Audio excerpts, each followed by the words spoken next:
Good luck to the poor sods at FIFA charged with investigating allegations of tapping up at Monaco. The French club, who've spent most of the summer flogging their best players to those signing the biggest checks, have decided to threaten Manchester City, Paris Saint-Germain and Real Madrid with action following their approaches to Kylian Mbappe. What planet are Monaco on? Tapping up in football has been going on that long it is almost tradition. It's part of the fabric of the game, whether we like it or not. Jaap Stam was tapped up by Manchester United and Sir Alex Ferguson when he left PSV Eindhoven for Old Trafford. No one knew about it at the time.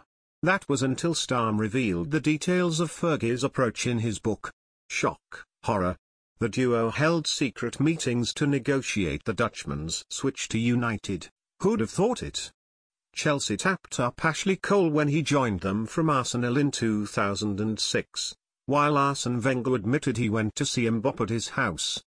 Rewind to 2009 when City sacked Mark Hughes and replaced him with Roberto Mancini.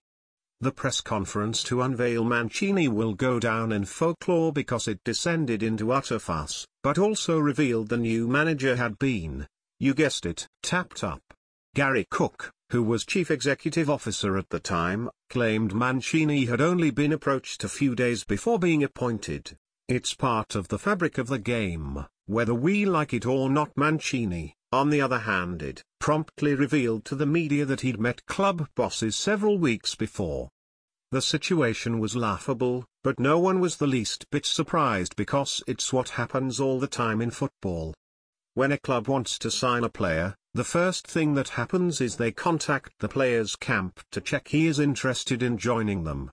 If he isn't, then there is no point in even making a bid. If he is, then personal terms are agreed and the wheels set in motion. The rest of it is nothing more than the finishing touches. In fact, the last thing that happens, other than the medical, is the fee being agreed between the two clubs involved.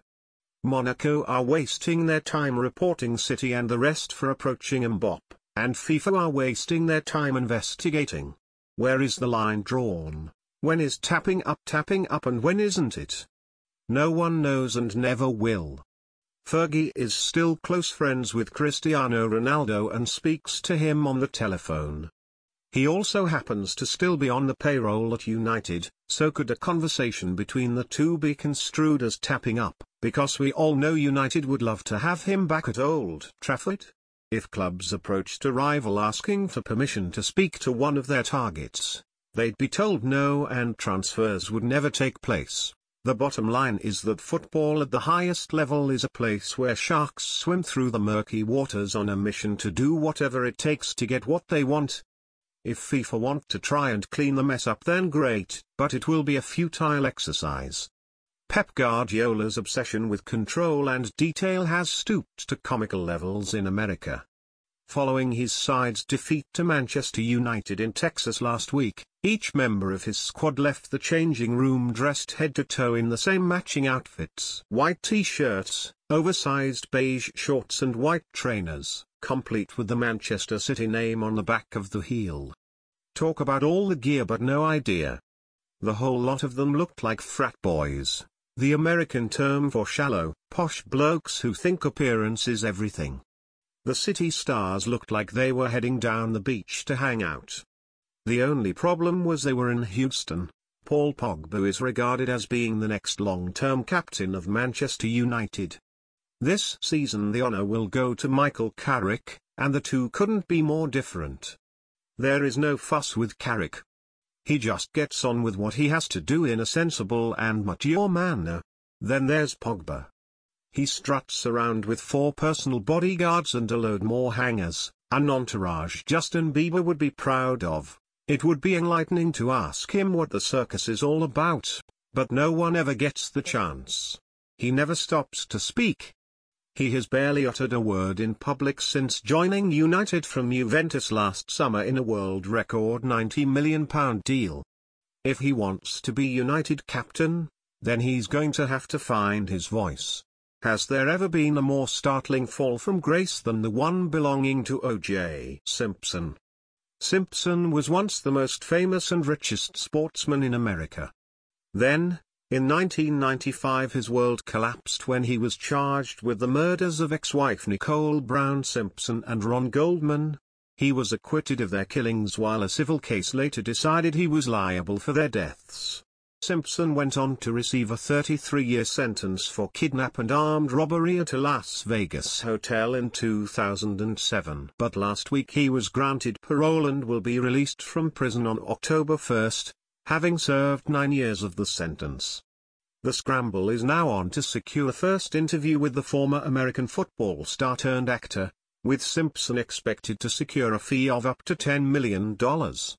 His impending release has divided America again because Simpson is now 70 and looks a broken man, unrecognizable from the person who used to adorn billboards and TV screens. But whatever your view on Simpson might be, one thing is clear. When it comes to those heading for sporting superstardom, he is the best example of how power, fame and fortune can ruin someone. There are some interesting matches this week when some of the biggest clubs in the world meet in pre-season friendlies. First up is Chelsea against Bayern Munich tomorrow. The Premier League champions are 17/10ths with 188 bet to win, with new boy Alvaro Morata available at 17/10ths to score on his debut. On Thursday Manchester United meet Barcelona, the team that Jose Mourinho always wants to beat. United are 27/10ths to put a smile on Jose's face with victory. Manchester City then meet Real Madrid, with Pep Guardiola's men a chunky 23/10ths to win. All three of the Premier League teams are outsiders, but those who think the English teams can all win can get 30-1 with 188 bet. 188 bet offer 13/5ths that Chelsea, City, United and all three of their opponents score in their matches this week. New customers bet £10 and receive a £20 free bet to use on any sports market. Visit 188bet.co.uk for full details. Terms apply.